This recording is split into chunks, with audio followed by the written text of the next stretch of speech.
গলা ছেড়ে আজান দিচ্ছে 4 বছর বয়সী বাক প্রতিবন্ধী এক শিশু। জন্ম থেকে বাক ও শ্রবণ প্রতিবন্ধী শিশু হঠাৎ করে কথা বলতে শুরু করেছে বলে দাবি করেন তাকে আশ্রয় দেওয়া এতিমখানার পরিচালক মিজানুর রহমান। শিশুটি কথা বলতে পারতো না, কোনো রকম ইশারাও বুঝতো না, আমরা কি বলছি বা সে কি বলছে আমরা বুঝতে পারতাম না। তো এইভাবে চলতে চলতে আজ কয়েকদিন মাত্র, 1 সপ্তাহ হলো, শিশুটি হঠাৎ কথা বলা শুরু করছে। কোনো চিকিৎসা ছাড়াই বাকহীন শিশুর মুখে হঠাৎ কথা ফুটেছে শুনে এটাকে অলৌকিক ও সৃষ্টিকর্তার দান বলে মনে করেন উপজেলা সমাজসেবা কর্মকর্তা তহিদুল ইসলাম।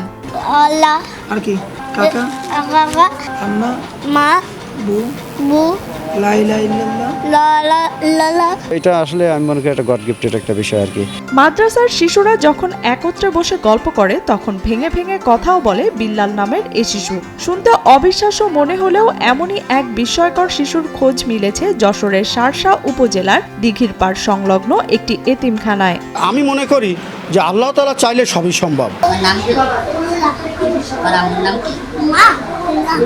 গত 25/5/2024 তারিখে আমরা বেনাপোলে দিঘির পাড় থেকে শিশুটাকে উদ্ধার করি, কিন্তু আসলে সেই শিশুটি কথা বলতে পারে না। পরে শুনলাম এই শিশুটি যে এতিমখানাতে আমরা রেখেছি ওইখানে সে নাকি কথাবার্তার দিক থেকে একটু ইমপ্রুভ করেছে। এটা আমার কাছে বেশ আশ্চর্য লেগেছে। অন্য শিশুদের তুলনায় বিল্লাল কিছুটা ভিন্ন। মাদ্রাসার অন্যান্য শিশু যখন পরস্পরের সাথে গল্পগুজবে ব্যস্ত থাকে তখন একা একা বসে খেলা করে বিল্লাল। কখনো বিড়াল ছানা নিয়ে খেলায় মেতে ওঠে, আবার কখনো গলা ছেড়ে কিছু একটা আওয়াজ করার চেষ্টা করে সে।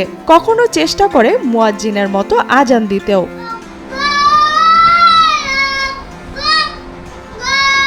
আমাদের এখানে অনেক দিন হয়েছে, প্রায় 10-15 দিন হয়েছে। প্রথম দিকে কোনো কথা বলতে পারতো না। অন্য ছাত্ররা পড়তেছে বা আজান দিতেছে বা নামাজ পড়তেছে ওগুলো সে ফলো করতো। তো যেমন আজান দিত ওরা সময় সে পাশে দাঁড়িয়ে মানে ও যেরকম পারে ওই মানে স্পষ্ট ভাষা নেই, এমনি যা পারে ও সেভাবে আজান দেওয়ার চেষ্টা করতো। আমার পাশে প্রায় সময় বসে থাকে। আমি যখন বলি আল্লাহ বলো তো আল্লাহ বলে, বাইরে আমাকে কাকা বলে বা মিজান ভাই কাকা বলে।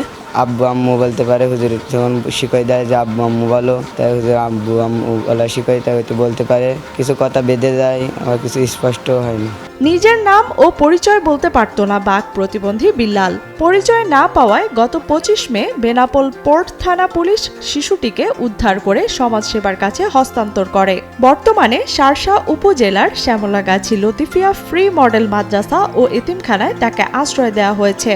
যখন আমরা এই শিশুটি আমাদের এখানে আসে তার নাম পরিচয় আমরা কিছুই জানি না। আমাদেরকে যে সমাজসেবা অফিস দিয়েছে তারাও বলতে পারে না। তো শিশুটি যখন কথা বলতে পারে না তখন আমরা একটু চিন্তা ভাবনা করি যে কি করা যায়। সে জন্মগতভাবে বুবা ছিল এ বিষয় তো আমরা বলতে পারবো না, কিন্তু আমাদের এখানে আসার বেশ কিছুদিন 1-1.5 মাসের মধ্যে সে হঠাৎ কথা বলছে। মাদ্রাসার পরিচালক মিজানুর রহমান জানান, কয়েকদিন আগে বন্দর থানা ও সমাজসেবা মাধ্যমে শিশুটিকে পান তারা।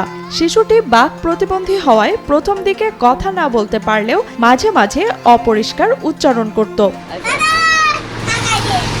তার মুখ থেকে ব ও লয়ের মতো আওয়াজ শুনে আন্দাজ করে তার নাম রাখা হয় বিল্লাল। এই শিশুটি যখন আমরা একটা নাম তো দিতে হবে, নাম ডাকতে হবে। তো আমরা যখন তাকে যখন কথা বলা শুরু করলো তখন আমরা তাকে জিজ্ঞেস করলাম যে তোমার নাম কি। তখন সে যে ল দিয়ে শুরু করে, বি ল এরকম বলে, বিল্লাল এই ধরনের একটা উচ্চারণ আসে তার মুখ থেকে আমরা পাই। তোমার নাম কি?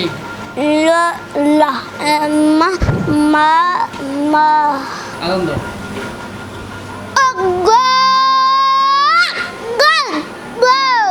বাবা বলো, বাবা। বালা মা মা বউ বু কাকা। কাকা।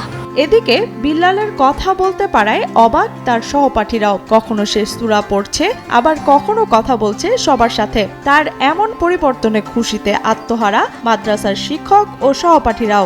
অনেকটাই আশ্চর্য বিষয় লাগে যে একটা মানুষ যে কথা বলতে পারে না এখন সে কথা বলতে পারে, এই বিষয়টা অনেকটাই ভিন্ন লাগে। ও যখন আসছিল অনেকটা আলাদা ছিল আমাদের থেকে, কথা বলতো না, মিশতো না, এক কোলে থাকতো, আমাদের থেকে দূরে থাকতো।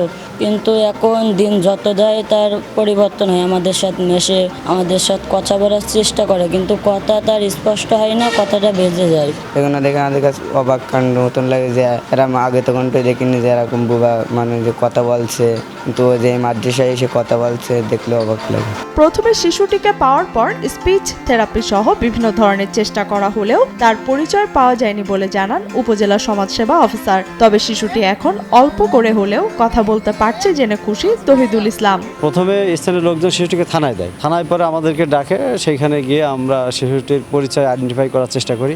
স্পিচ থেরাপি সহ বিভিন্ন রকম আমরা দিয়ে তার মানে যেভাবে হোক, আমাদের তো আসলে যন্ত্রপাতি কোনো কিছু নাই, কিন্তু যেভাবে তার পরিচয়, তার কথা বলানো যেতে পারে, তার পরিচয় পাওয়া যেতে পারে সেইভাবে চেষ্টা করেছি, কিন্তু আসলে সেই শিশুটি কথা বলতে পারে না। পরে শুনলাম এই শিশুটি যে এতিমখানাতে আমরা রেখেছি ওইখানে সে নাকি কথাবার্তার দিক থেকে একটু ইমপ্রুভ করেছে। স্পেস ডেভেলপ করা এটা আসলে অনেক আশ্চর্যজনক একটা বিষয়।